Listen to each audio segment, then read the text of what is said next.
What's up guys, my name's Stu, and today I'm going to be talking about the basics for various starship builds in Star Trek Online.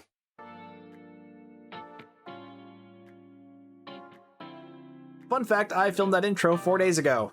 Got really distracted, sorry about that. But if you want to hear more about that, follow me on TikTok, because I'm on TikTok for some reason. Anyway, on more than one occasion, I've had people ask me for build advice, and when I ask them what kind of build are you going for, they'll give me something like, oh, I'm building a tactical build or an engineering build, which is actually not very helpful information. As I said in my Star Trek Online careers guide, your career actually has very little to do with your actual build. Your build is really going to revolve around what sort of abilities you're using, what ship you have, what gear you have on it, stuff like that. Now, finding build videos for Star Trek Online is a very easy thing to do. In fact, they are all over YouTube, my own channel included. Copying someone else's build is easy enough to do, but actually understanding the basics of what goes into those builds can be really helpful in crafting your own build. This can also be really helpful if you're trying to copy someone else's build but you don't have all the same gear that they have. Most builds revolve around certain abilities and/or damage types. I'll start with energy weapon builds first. Before I get into that, I just wanted to say that I had originally planned for this video to be one long video covering all the major build types, but it's taking a bit longer to film than my normal videos. Partially because it's a really big topic, but also because I have the attention span of a goldfish. So for this video, I'm just going to be going over energy weapon builds. Now before I get into specifics, there are some things that are going to be true on any energy weapon build type. An important thing to remember about energy weapons is that your weapon's power will determine their damage, so you're going to want to make sure that's maxed out at all times. Furthermore, you're going to want to put a bit of focus on reducing the weapon's power cost of your energy weapons. When your energy weapons fire, they drain some of your weapon's power, which will then decrease their damage. So you'll want to mitigate that with traits or gear or whatever you can get your hands on that reduces weapon's power cost. Other stats you'll want to focus on buffing are damage, or better yet bonus damage, crit chance, crit severity, and weapons haste. That last one is especially important on beam overload builds, but more on that in a bit. For energy weapon builds, your ideal specialization seating is Miracle Worker or Intel. Miracle Worker is best because of the Bridge Officer abilities Narrow Sensor Bands and Mixed Armament Synergy, both of which give impressive bonus damage buffs. Intel is nice because of Override Subsystem safeties, which buffs your subsystem power levels. Keeping as much power in your weapon subsystem is always a good idea on an energy weapon build. That said, these specialization abilities are not requirements for these builds. That's one of the nice things about them. You can put them on pretty much any cruiser or escort. Science ships aren't ideal though, because they have fewer weapon slots and usually have limited tactical seating. Another good rule to follow is do not mix damage types. This is pretty common knowledge at this point in the game's life, but I'll go over why you don't want to do this. There are several tactical consoles that buff different damage types. There are some that buff energy weapons in general, but the buff on these isn't as high as those that buff specific damage types, so you'll get more out of focusing on one. For the most part, you don't want to mix weapons types either, but there are exceptions to this rule. Mixing in a torpedo is a good idea so you can take advantage of torpedo spread, but you just need the one torpedo in the front. It's still an energy weapon build, so you want to put most of your focus on the energy weapons.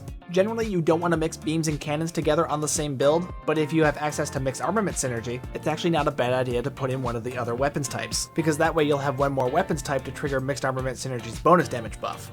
I almost forgot about this last part, your actual captain's specializations.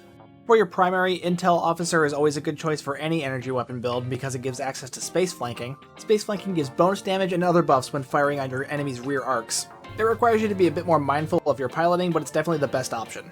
For the secondary, I typically use Temporal these days to gain access to Entropic Rider. This gives a chance for a physical damage over time effect to my weapons fire. It's kind of like having a second weapons proc. Though I'm sure there are still plenty that will say that Strategist is the best secondary. It's still not bad, but I don't like that logistical support needs a heal to trigger. I haven't used a heal ability on any of my DPS builds for a while now because I'm one of those min-maxing weirdos. I also don't like Strategist because it has no support for ground builds, which can be annoying when doing random TFOs. Constable isn't a bad secondary for a single target build like Beam Overload. It also has ground build buff, so it's good for randoms as well, but I still prefer Temporal overall. Now let's start getting into specifics. I'll start with Beam Overload builds. These focus around the Bridge Officer ability, Beam Overload. Shocking, I know. Since Beam Overload is the center focus of the build, you want to have the best version of it available, which is Beam Overload 3, which means you'll want to use this on a ship with at least a Lieutenant Commander tactical seat. Otherwise you'll have to settle for a lower version of Beam Overload, which will mean less damage. What Beam Overload does exactly is increase the damage of your beam weapons. Beam Overload 1 increases their damage by 3 times, Beam Overload 2 increases the damage 3.5 times, and Beam Overload 3 increases their damage by 4 times. The drawback is that any level of Beam Overload is going to cut the firing rate of your beam weapons in half. This is why buffing your haste is so important for Beam Overload builds. The more haste you have, the more of that firing rate you'll be able to recover. Now each of these firing modes has a starship trait that extends their durations. While they're not really required for normal gameplay, if you want to start playing in elite level content with these builds, you're going to want to get your hands on these traits. For Beam Overload, that trait is Super Weapon Ingenuity, which will increase the duration of Beam Overload by 5 seconds. 5 seconds may not sound like a lot of time, but with that trait plus proper cooldown reduction to your Bridge Officer abilities, you should be able to keep Beam Overload up pretty much 100% of the time. The downside to Super Weapon Ingenuity is that it is only available on the Zindi Adalith Dreadnought, which is a low-buy store ship. While these aren't quite as expensive as Lockbox or promo ships, low-buy ships are still single-character unlocks, so getting this trait on multiple characters will get expensive rather quickly. Now, there are two ways you can set up a Beam Overload build, with dual beam banks or beam arrays. A dual beam bank setup means all your damage is going to be dealt out of your forward firing arc. This can be done on any sort of escort class ship or a cruiser with a 5-3 weapons layout. It would look something like this, a bunch of dual beam banks in the front along with your torpedo, and a bunch of omnidirectional beams in the back. Since I brought them up, I should probably go over some of the restrictions that omnidirectional beams are under. Omni beams are separated into two categories. Ones that come from gear sets, these are omni beams that come from missions, reputations, or the low-buy store, and omni beams that are not from sets. These are ones that are crafted or come from lockboxes. You can only equip one omni beam from each of these two categories at a time. You might be wondering why it looks like I have 3 omni beams on the back of my ship. That's because this last one is the kinetic cutting beam from the Omega Task Force reputation. And while this weapon does have a 360-degree firing arc, it is not technically an omni beam. This is because it actually deals kinetic damage instead of an actual energy weapon type, and it isn't affected by firing modes like Beam Overload or Fire at Will. So if you're running a Beam Overload build on a ship with 3 weapon slots in the back, this is a good option to fill that 3rd slot. Of course, if you have Miracle Worker seating, you could also throw a turret back there as well to take further advantage of mixed armament synergy. Now, if you're using a cruiser with a 4-4 weapons layout, you may want to consider using beam arrays and setting up a broadside build. Like the name suggests, with a broadside build, your damage will be focused toward your sides rather than your forward firing arc. While I actually prefer this style of build, it does have some serious drawbacks in comparison to dual beam bank builds. One of the bigger issues being your torpedo, because most torpedoes only have a 90-degree firing arc, and that arc is always going to be facing forward or aft depending on where you have it slotted. So your window for being able to fire all 8 of your weapons at the same target is actually going to be pretty limited because of that torpedo. Now, there are torpedoes with a wide-angle mod. This means they have a firing arc of 180 degrees, making them far easier to use with a broadside build. The downside is that there are only a handful of these in the game, and most of them aren't very good. And none of them are as good as some of the more popular reputation torpedoes, like the Dark Matter or Neutronic. Seriously, if we can just get wide-angle versions of some of these more popular torpedoes, that would be a huge game changer for broadside builds, and thus make cruisers with a 4-4 layout less unpopular. Now, a common mistake I see people make with broadside builds is putting too many omni beams on the back. This is good for dual beam bank builds because it's the only way to get all 8 of your weapons firing in your forward firing arc, but you gotta remember that omni beams sacrifice damage for the sake of having that 360-degree firing arc. Since broadside builds focus your damage to the side, there's no reason to have a bunch of omni beams in your aft weapon slots. At most you'll want 1 for the sake of a set bonus, but any more than that is gonna hurt your DPS. The next build type for beam weapons is Fire at Will. This build revolves around the ability Fire at Will. You've probably figured out the naming convention behind these builds by now. What Fire at Will does exactly is for the next 10 seconds, increase your number of attacks per firing cycle from 4 to 5, and during those attacks you will attack 2 random targets within range. The drawback is that since you're attacking multiple targets more quickly, you're actually going to be doing less damage and accuracy per individual shot. Before I get further into Fire at Will, I should probably make one thing clear, and that's that this build type has really fallen out of favor for DPS builds. Not only does it do less DPS than Beam Overload, but it also generates a lot of threat, meaning you're going to get shot at a lot while it's active. This is why these days, Fire at Will is much better suited to tank builds. Generating threat is kind of their whole thing. That said, you could still make Fire at Will work for a DPS build. Now, while Beam Overload and Fire at Will feel very different from each other, because one is a single target build and the other fires beams in every direction, setting up for a DPS Fire at Will build is pretty much the same as a Beam Overload build. They use the same kind of weapons, you want to focus on the same stats and specializations, Miracle Worker and Intel are still the best seating options, but they're not required. You still want to stick with escorts and cruisers that have at least a Lieutenant Commander tactical seat, though I would lean more towards cruisers for Fire at Will because of the increased threat generation. Escorts tend to be pretty squishy. They'll also have 1 less beam weapon because of their experimental weapon slot. The biggest difference between the two builds is just going to be certain starship traits. Both abilities have starship traits that only trigger off of one or the other, so be mindful of what you're using. Which brings me to the last thing for Fire at Will, its extension trait. Funny enough, Fire at Will actually has 2 extension traits, and they're both on C-Store ships. One of them isn't very good, but I'll go over both anyway. The first one, and this is the good one, is Entwined Tactical Matrices. Now, this trait doesn't technically extend the duration of Fire at Will, not like Super Weapon Ingenuity does for Beam Overload. What it does is, anytime you use any level of Fire at Will, you get a free Torpedo Spread 1, and anytime you use any level of Torpedo Spread, you get a free Fire at Will 1. So while it doesn't technically extend the duration of fire at will, it allows you to keep fire at will up 100% of the time. You'll just be flip-flopping between fire at will 3 and fire at will 1 thanks to torpedo spread. You'll also be getting an extra torpedo spread out of the deal, which is nice for your DPS. But like I said earlier, there is actually a second extension trait for fire at will, and that's called redirecting arrays. This comes off of the Tucker Tactical Miracle Worker Cruiser and its KDF and Romulan equivalents. Now the way this one works is while fire at will is active, any damage your starship receives will periodically extend its duration. Specifically, once per second while fire at will is active, receiving any damage grants a 0.33 second duration of fire at will, which maxes out at 15 seconds total duration. Now, the reason this one isn't as good as Entwined Tactical Matrices is it requires you to take damage. Not a big deal for a tank build, but if you're running a DPS fire at will build, you definitely don't want to be taking damage. Plus, if you're running elite level TFOs, you're probably already running with a tank, which means they'll be taking all the damage because they're the tank, that's kind of their job. So for DPS fire at will, this trait is useless on the high end. Stick with Entwined Tactical Matrices, it's much more reliable.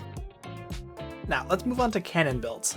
Most cannon builds are going to be forward-facing builds, kind of like Beam Overload. The exception here would be a build consisting of all turrets, but only a crazy person would do something like that.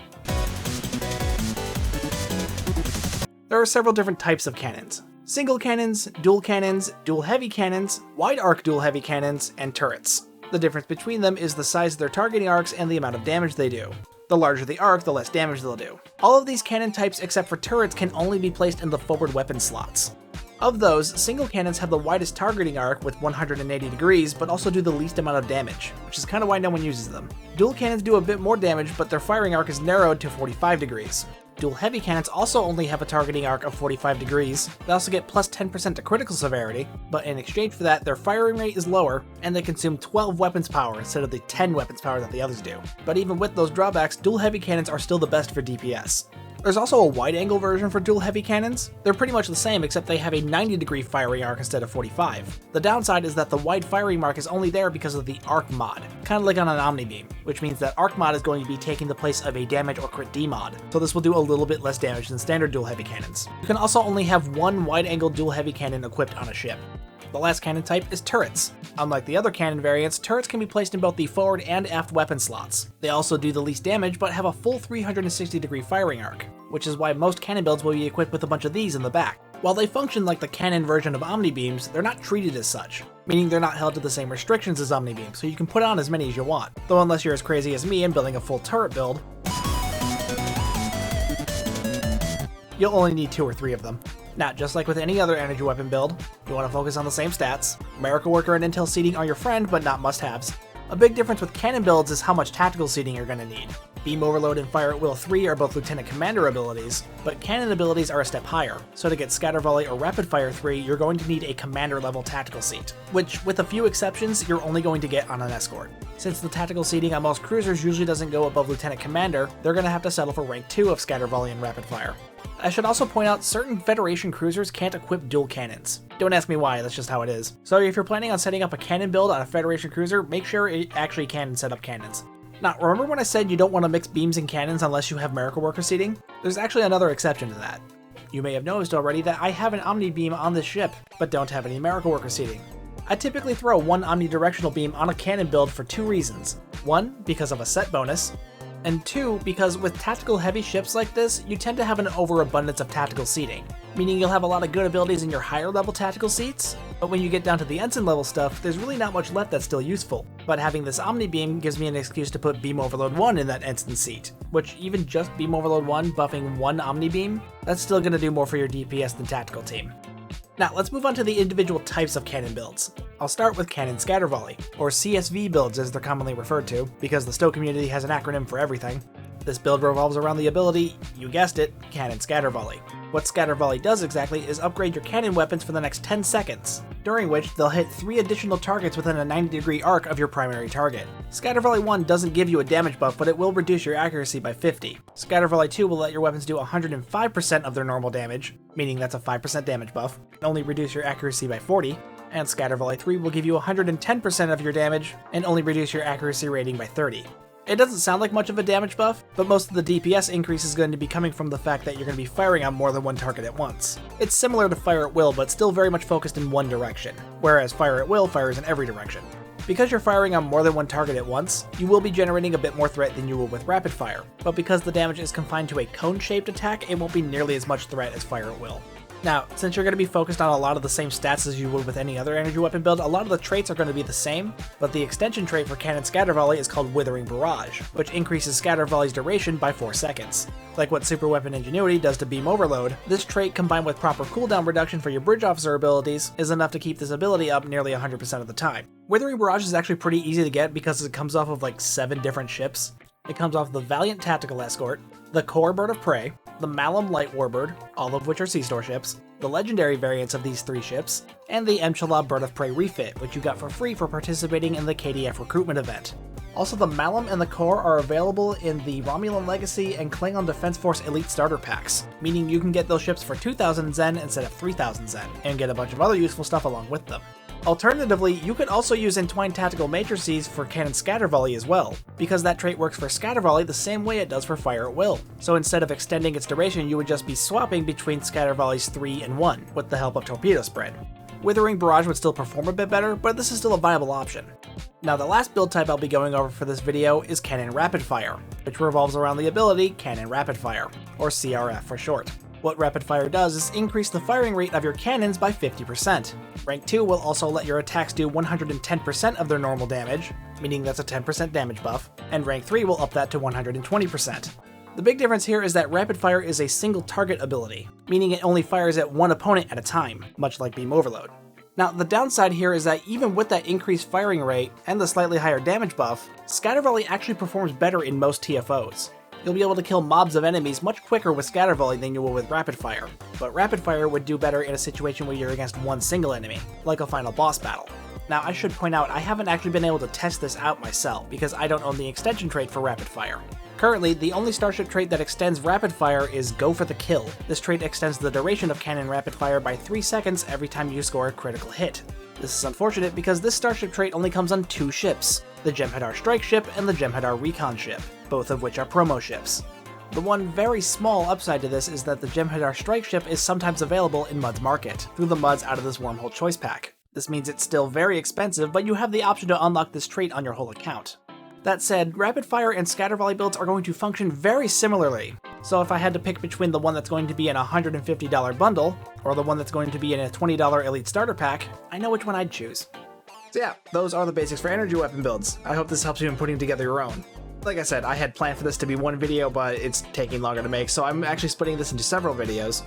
In the next one, I'll be going over the basics for torpedo builds, and then in the following one, I'll be doing the basics for EPG and control builds, so keep an eye out for those. I might do one for the basics of tank builds as well.